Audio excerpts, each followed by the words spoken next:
Saludamos de nuevo con alegría a nuestros radioescuchas y también a todos los televidentes, confiando en que la gracia de Dios sea con todos ustedes. Continuamos en esta hora con la serie Lo que Dios unió, no lo separe el hombre. Les recuerdo que separar lo que Dios unió sencillamente acarrea consecuencias desastrosas en todos los campos. Dios unió en la creación cosas en el orden físico, las unió en el orden moral, en el orden espiritual, y estableció un principio para todas ellas. Lo que Dios unió no lo separa el hombre.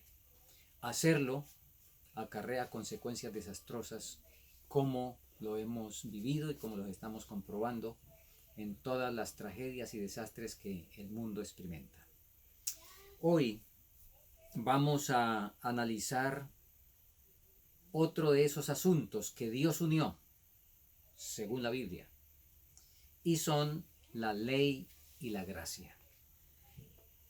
Es un aspecto fundamental y está íntimamente relacionado con la fe y las obras, que ya también lo analizamos.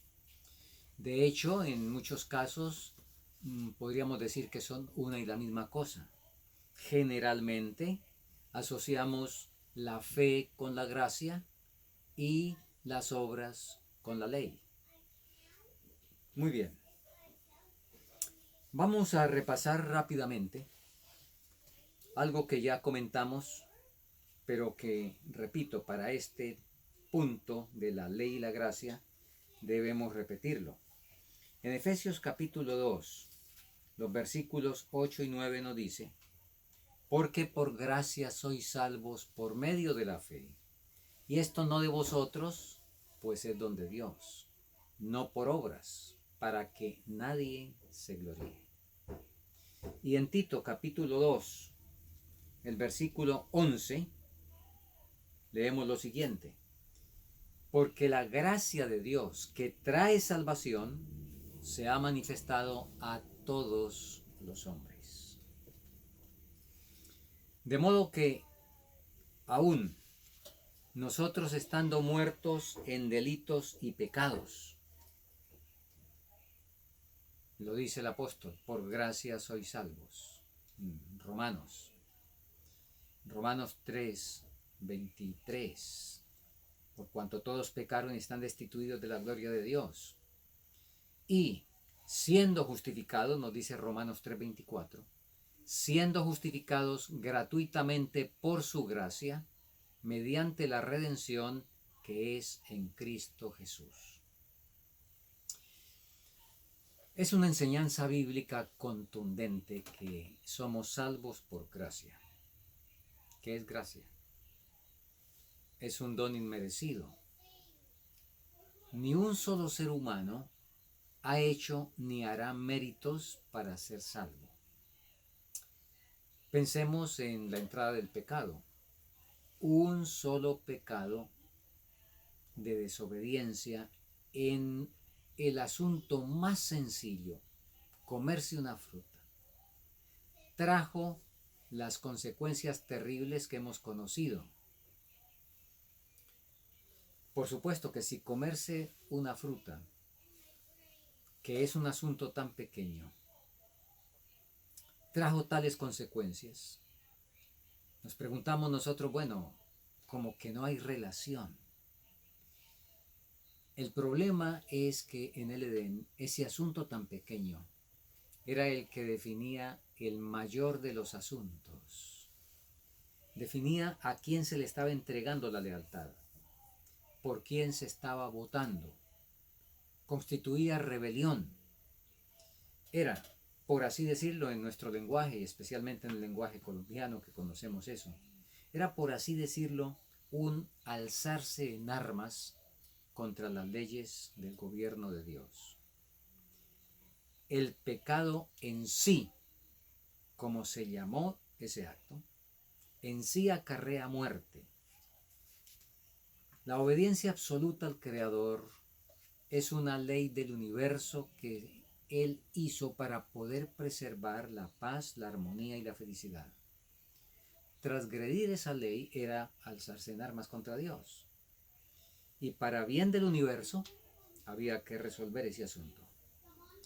Entonces, Dios elimina, permítame colocar esta imagen que conocemos bien en el campo, Dios elimina esa fruta podrida para que no corrompa el resto de la canastilla. Y debe quedar bien claro que esa fruta con la cual estamos ilustrando el fenómeno humano, estamos hablando del ser humano que se descompuso por razón del pecado. La paga o recompensa del pecado, nos dice la Biblia, es muerte. Y muerte para siempre. Porque hay que solucionar el problema. El hombre no podía quitar o expiar esa mancha. Dios había dicho de manera muy clara, el día que de él comieres morirás. Pero fue hecha efectiva a nivel de compromiso real y visible la previsión que se había hecho. ¿Por qué digo esto? Adán y Eva no murieron el día que comieron. Apocalipsis nos dice en el capítulo 13 y el versículo 8 que el Cordero, Cristo Jesús, había sido inmolado, sacrificado desde la fundación del mundo, desde la creación del mundo. ¿Qué nos dice eso? Que cuando se creó el mundo, Dios, conociendo y dando el libre albedrío a la criatura, y conociendo el riesgo del libre albedrío, hizo una provisión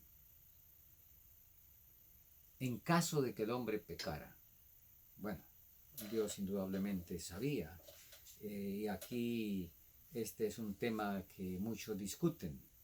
Si sabía que iba a pecar porque lo creó, pero se trata de un asunto en el gran conflicto que había que hacerlo de esa manera. Así es de que Dios hizo provisión. Jesús dijo, yo me ofrezco en ese caso, si eso llegó a ocurrir. Estaba esa provisión desde la fundación o creación. Y ahora, cuando el hombre peca, se hace necesario que se ratifique y que se haga el compromiso una vez más para salvar al hombre. Y cuando la espada de la justicia de Dios, por así decirlo, se desencadena porque el hombre debía morir, Cristo se coloca en medio y dice, yo muero en lugar de él. Él tendrá otra oportunidad. Por eso fue que Jesús vino, vivió la vida perfecta que requería la ley, porque la ley exige una vida perfecta. Eso es lo que la ley exige, una vida perfecta. Y cuando hablamos de una vida perfecta, tenemos que explicar un poquito más esto. La vida perfecta es algo donde no existe ni un solo pecado. Ahora, permítanme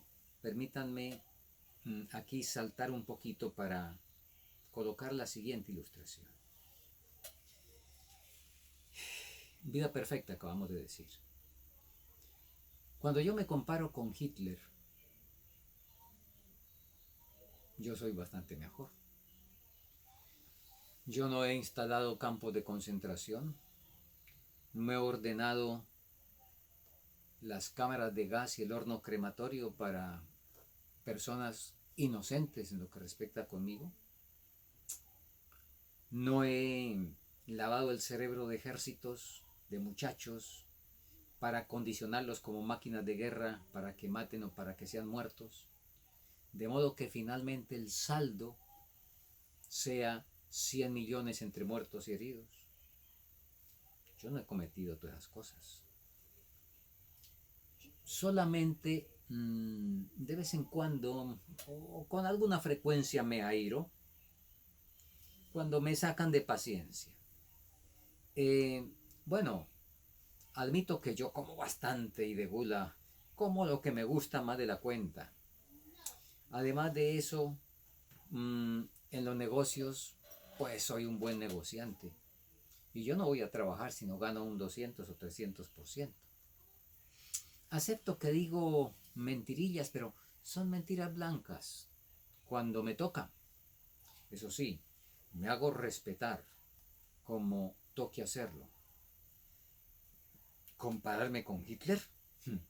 ¿Qué tal? Resulta que en lo que respecta a la salvación, Hitler y yo estamos en la misma condición. Porque la ley requiere ni un solo pecado. Punto. Ni un solo pecado. Con un solo pecado que no se arregle, para el cual no haya solución, Hitler y yo por igual vamos al lago de fuego, que de paso ese lago de fuego no fue preparado pensando en los seres humanos, sino que la Biblia nos dice, Jesús lo dijo claramente, que fue preparado para el diablo y sus ángeles. Eso lo dice claro allá en San Mateo, el capítulo 25 y el versículo 41.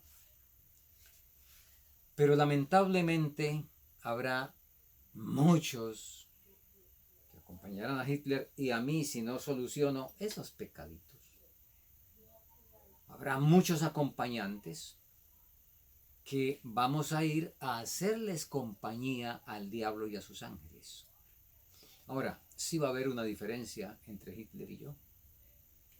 Y la diferencia va a ser que él va a durar más tiempo quemándose. Porque hay un principio de justicia en Dios. Y la palabra nos dice, por ejemplo en Mateo 16, 27, uno de los tantos textos que dicen esta verdad, la siguiente verdad. Mateo 16, 27, porque el Hijo del Hombre vendrá en su gloria, en la gloria de su Padre, con sus ángeles, y entonces pagará a cada uno conforme a sus obras. Y aquí, dentro de nuestro mismo marco humano, donde la justicia es tan deficiente, sin embargo, todos sabemos que los tribunales humanos no castigan igual, con el mismo tiempo de purgar cárcel, a un asesino con alguien que se robó una gallina. Es una ley de justicia pagar proporcionalmente, ya sea al trabajo o con castigo, castigar proporcionalmente de acuerdo a la falta cometida. De modo que cumplir las demandas de la ley, nadie lo ha conseguido de manera absoluta. Solamente uno, Cristo Jesús. Solo Él vivió sin cometer ni un solo pecado, nos dice el apóstol Pedro. Claro está, la Biblia enseña que podemos llegar a ese punto de vivir sin pecar. Pero mientras llegamos a ese punto, habremos cometido muchos pecados. Y ni siquiera podemos pagar uno solo. ¿Cómo vamos a cancelar todos los que hemos cometido? Y aclaramos qué es pecado, según la Biblia. Cada vez que me airo, cada vez que intento aprovecharme de otro, cada vez que deseo satisfacer mis deseos en prejuicio de otro o de mí mismo, cada vez que intentamos colocarnos primero que otro, cada vez que decimos lo que llamamos mentirillas o mentiras blancas, cada vez que hablo mal de otro y a sus espaldas para completar, el aparentar una cosa, decir otra, etc.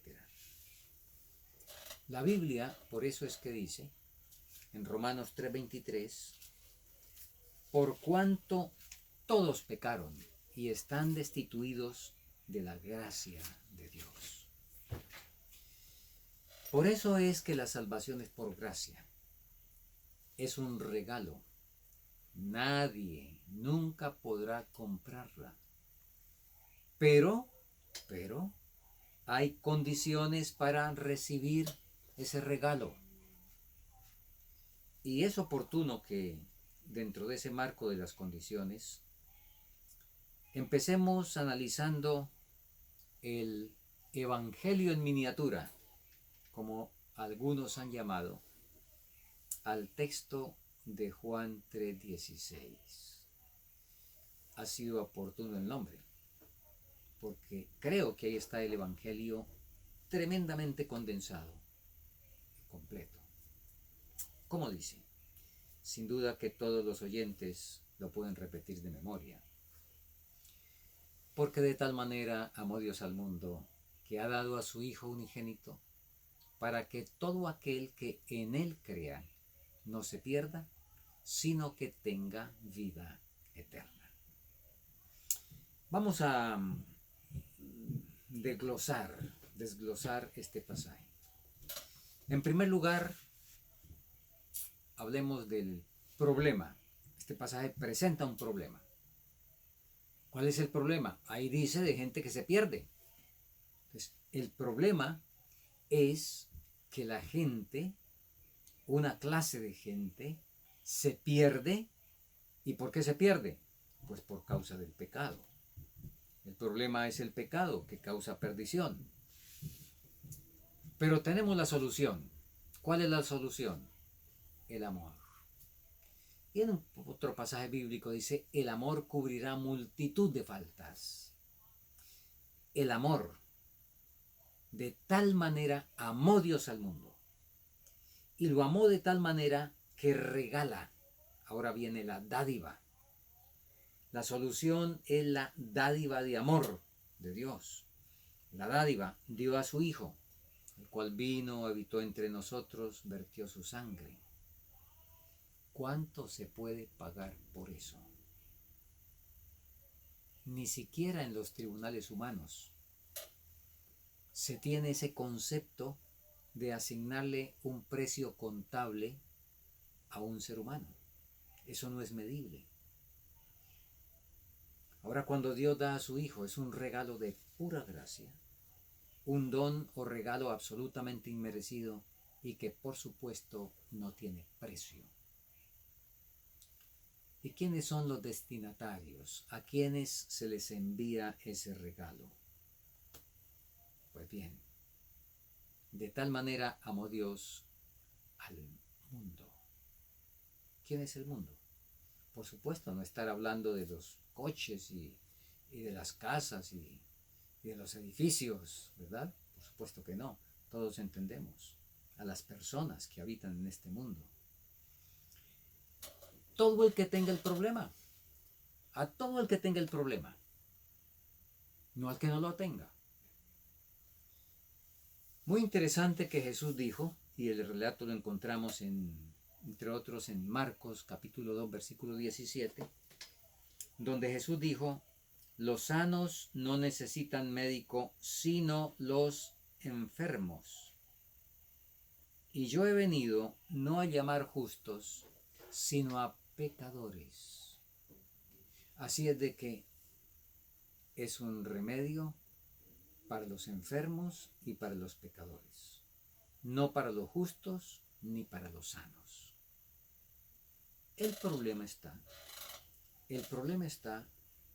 en que la Biblia nos dice, y no lo dice una vez, por lo menos lo dice 3 veces, Salmo 14, Salmo 53, Pablo lo cita en Romanos, donde dice, no hay justo ni aún uno. Y en cuanto a enfermos, de los cuales Jesús dijo, los que están sanos no necesitan médico. En cuanto a enfermos, encontramos en Isaías capítulo 1 y el versículo 5, donde el profeta nos dice, toda cabeza está enferma y todo corazón doliente. Tóquese. ¿Tiene cabeza? Todo el que tenga cabeza, nos dice la Biblia, está enfermo. Bueno, los que no están enfermos son los que no tienen cabeza. Y si no tienen cabeza, pues no existen. Así es que cuánta razón bíblica hay cuando Pablo nos dice entonces también, resumiendo, por cuanto todos pecaron. De modo que por eso es que la provisión que Dios hace de dar a su Hijo es por todo el mundo, es para todo el mundo. Absolutamente para todas las personas está la provisión. Pero el versículo nos dice que va a haber dos bandos distintos, dos clases de receptores de esa provisión. Y esos receptores de la provisión determinan el puerto al cual van a llegar. Todo aquel que en él crea, dice el versículo. Eso separa y divide en dos grupos, los que creen y los que no creen. Y como Dios sabe todas las cosas desde el principio, y Él sabe que unos van a creer y otros no, si no fuera así, el versículo decía, como predican los universalistas, de tal manera amó Dios al mundo que envió a su Hijo unigénito para que todos sean salvos. Así no dice el versículo. El versículo dice, para que todo aquel que en él crea. Establece condiciones. Y ahora, de acuerdo al rumbo, de acuerdo a la decisión que se tome, se llegará al puerto que corresponde a esa decisión. Para que el que crea no se pierda, sino que tenga vida eterna. En otras palabras, el que cree va a tener vida eterna. Y el que no creyó, pues se va a perder. El mensaje bíblico es completamente claro. En la sesión anterior nosotros vimos que el creer es el creer que dice la Biblia. Es el creer que implica creer, confiar y obedecer. Y el que no obedece es porque no cree realmente.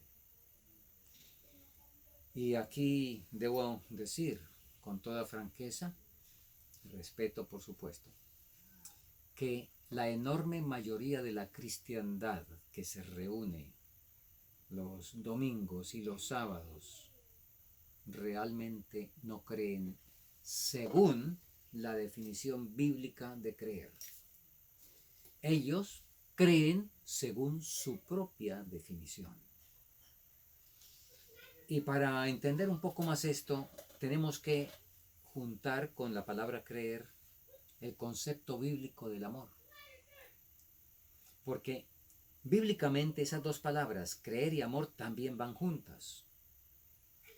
Y son prácticamente inclusivas, la una en la otra. Claro, podemos decir que alguna tiene su comienzo y produce la otra y luego las dos siguen viajando juntas. Entonces vamos a separarlas un poquito a nivel de definición. ¿Qué tiene que ver el amor en este asunto de la gracia? Bueno, en lo que respecta a Dios, nosotros ya leímos. De tal manera amó. Dios amó de tal manera. De un modo que nadie lo ha hecho y jamás nadie podrá hacerlo. Frente a ello, ¿cuál debe ser nuestra respuesta? ¿Cuál debe ser? Frente a ese amor de tal manera. Deuteronomio, el capítulo 6 y el versículo 5, nos dice, amarás al Señor tu Dios de todo tu corazón. Y la razón de ese mandato, de ese mandamiento de amar a Dios de todo corazón, con toda tu alma y con todas tus fuerzas, la razón la da el apóstol Juan en la primera carta de Juan, capítulo 4, versículo 19. Primera de Juan 4, 19. Nosotros amamos a Él, le amamos a Él, porque Él nos amó primero. De modo que creer y amar para la salvación no se pueden separar. Si cree en Cristo, necesariamente llega a amarlo. Si no lo ama, pues es porque no creyó. Es muy simple entender en nuestra propia experiencia ese asunto. Pregunto, ¿ha amado usted alguna vez? ¿Cuándo fue que usted empezó a amar a una persona? Sin duda que tuvo un significado especial cuando esa persona le dijo, te quiero. Eso hizo un efecto en usted. Ahora, déjeme aclarar algo. Me estoy refiriendo al amor sincero, al amor verdadero. Porque hoy en día, para conseguir satisfacer impulsos, los varones le dicen a una muchacha, te quiero. Yo he escuchado en la calle a jóvenes decir a una muchacha a la cual acaban de ver, decirle te quiero. Eso jamás puede ser verdad. Porque lo que sí es cierto es que al ver su esbelto cuerpo, eso les despertó pasiones que quieren satisfacer y por eso manosean esas dos palabras tan significativas. Pero usted empezó a amar a una persona cuando ella se interesó en usted, cuando empezó a hacer aún sacrificios por usted, cuando le ayudó en las equivocaciones, cuando pagó sus deudas, podía hacerlo, cuando se trasnochó por usted, cuando, y he escuchado unas historias conmovedoras, cuando le entregó sus retinas para que salvaran su vista y usted pudiera seguir viendo mientras él aceptó quedar ciego. He escuchado historias de esa naturaleza impresionantes. Cuando eso ocurre, ¿cree usted en esa persona? ¿Cree que esa persona lo ama? ¿Y cuál es su respuesta frente a tales acciones? Nosotros le amamos a Él porque Él nos amó primero. Los que creen necesariamente amarán. Si no aman, no han creído.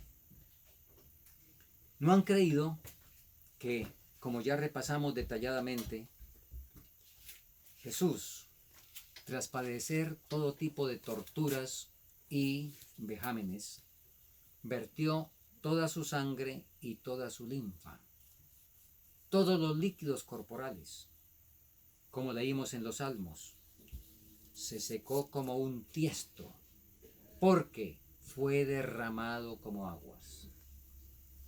Muchos creen eso históricamente, así como creemos en Simón Bolívar. Yo creo en Simón Bolívar, pero les confieso que para nada me despierta amor Simón Bolívar, y cuando sé algo de su carácter y su conducta.